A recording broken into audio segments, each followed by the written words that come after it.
Oh yeah.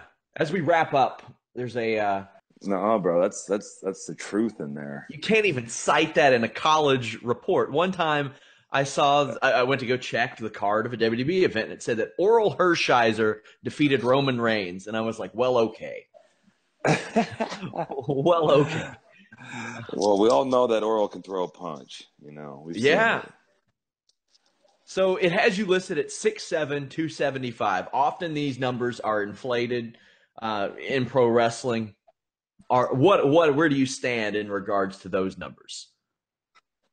See, I always felt like my numbers were the only ones that weren't inflated. I always had to go by my real That's numbers. I exactly what was a like, pro wrestler would say. all right, because I like you, Sean. I'm 6'5" without wrestling boots on, and I am 275. I fluctuate though. I might be 260, 265. Depending if it's Thanksgiving or not. Guarantee you, if I have Sheamus on here, he'll be like, "Oh, I'm 6'4". Yeah, I bet you are, Sheamus. I Hey, bet you are. come on, fella. That's the Had, bar you're talking about. it says you started wrestling at 5 years old. That is a fact. Might have been 4. We moved to Oklahoma when I was 4, and my older cousins, who are a lot older than me, were in high school at the time and were very good high school wrestlers. So they gave me the bug, and then we just kind of luckily moved to Perry, Oklahoma, where they had a great youth kids program and, of course, the storied high school program. So lucky me. It says you wrestled in high school with Danny Hodges' grandson. Yes, sir. Danny Hodge lived 2 blocks from me. This is Perry, Oklahoma, roughly 4,000 people, 5,000 people. Both his grandsons, actually. One was a lot older than us. He was like a senior when we were freshmen. But his youngest one were the same age. So, at what age did you like become cognizant of who Danny Hodge like really was in the grand scope of things? I mean, in Oklahoma, you had a couple names that you grew up with, a lot of Sooner greats like Barry Switzer, Brian Bosworth, Dr. Death, Steve Williams was a big household name in Oklahoma. And then Danny Hodge was a household name in Oklahoma. Uh, but to really understand his accomplishments, it wasn't until I was in college and I was a freshman and we're doing some kind of English class, not like the ones they teach at North Carolina. Uh, I did a report on Danny, and I really got to know all his stuff, and it was very cool. And it wasn't really until then that my eyes opened, like how much he really did, and if he did that like in today's world, what a Yeah. rich man he would be. I would imagine that as your pro wrestling career went on too, you would learn a little bit more. I get the feeling like Jim Ross was sending you the heart eye emojis whenever he found out you're killing the connection to the Danny Hodge family because he's spoken to me about his affection for Hodge. Yeah, yeah, and I mean, he reminds me a lot of The Rock. He's just a really great guy, just super nice, and would do anything for you. Um, and that's probably why he has his success, and that's why he has people who care about him so much. It says that you were a class president as a sophomore and a junior. Yep, yep. And as a senior, but maybe I was I was might going to have. ask who unseated you as a senior because it just says sophomore and junior. Well, I may have been elected as a senior, and then a certain celebratory after wrestling season led to a suspension and a Ooh. dethroning. What'd you do? I didn't do anything, bro. I don't know what you're talking about. You did something. I did nothing. Ah. Young high school stuff, but uh, I don't think I ran my senior year because someone told me that I would have to be responsible for the class reunions, and I was like, Ah. yeah. Says that you stopped playing football as a college sophomore to focus on wrestling. Yep, yep. It was my redshirt freshman year. We just won the Rose Bowl against Washington State 0-2.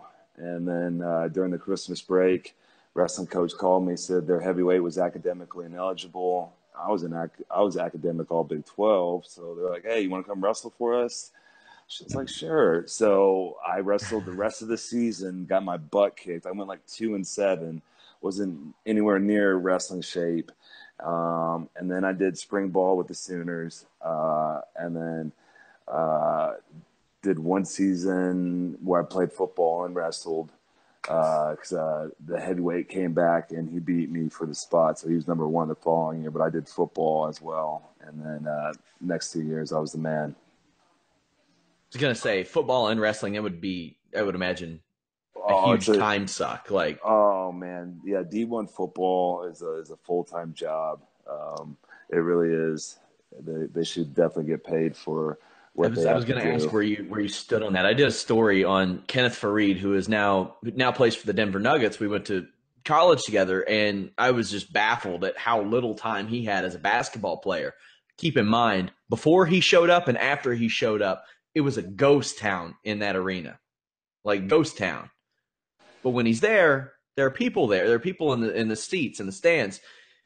Football, much the same way. You don't see like a lot of these top programs like with empty seats, empty bleachers, anything like that.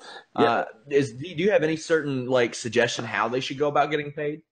well, it's really cool that you mentioned that because like I went to OU in 2001, the year after they won the national title for the first time in 16 years. And so the 90s were a rough period for the football team there. And as soon as they win the national championship, you can just see the influx of money coming in where they're starting to renovate, gymnasiums and Mm-hmm. buildings. And like, I think my class was like the highest enrollment in, 30 years after they won the national championship. So like, there's so much money going into those players, into that program. Not all college sports are like that. Football, basketball, they're money sports, and they end up paying for the other programs, which you want the other programs to be funded as well because they're just as important, even though they don't make the money. Yeah. I read somewhere, I think I read a book called The Cartel, and it was about the NCAA, and it was very interesting. It was only like 90 pages, but they were breaking down some numbers of how if you broke down like an average head coaching salary, it could afford to pay each player on the 119-man roster like 175,000 for the season. Wow. Those numbers are off, what I remember, but it's something like that. And I was just like blown away by it. I was like, wow, there's nothing more than that. But when there's that much money involved, there's going to be a hard time to change anything. Very true. It says that you graduated with a bachelor's degree in finance. True. And after graduation, you were going to work with a firm in Dallas, but signed with WWE after after they offered a contract the day you were scheduled to start with that firm.